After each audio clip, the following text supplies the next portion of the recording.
ঝাঁকানাকা বিনোদনের যদিও মজার ছলে বলছে কথাগুলো বাস্তব।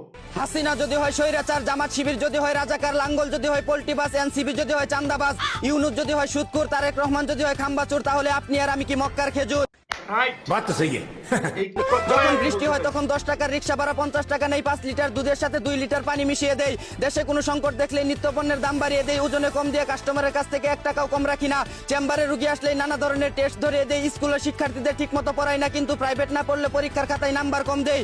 সরকারি চাকরি করে ঘুষ ছাড়া টেবিল থেকে ফাইল নড়াই না, রাস্তার পাশে ময়লা ফেলি কিন্তু আবার শহর নোংরা বলে অভিযোগ করি। মাত্র 500 টাকায় ভোট বিক্রি করে অযোগ্য ব্যক্তিকে ক্ষমতায় বসিয়ে একটু ভিডিওটা শেয়ার করে দেন, খালি যে সরকারের ভুল, খালি সরকারের দোষ, সব জায়গায় সরকারের দোষ।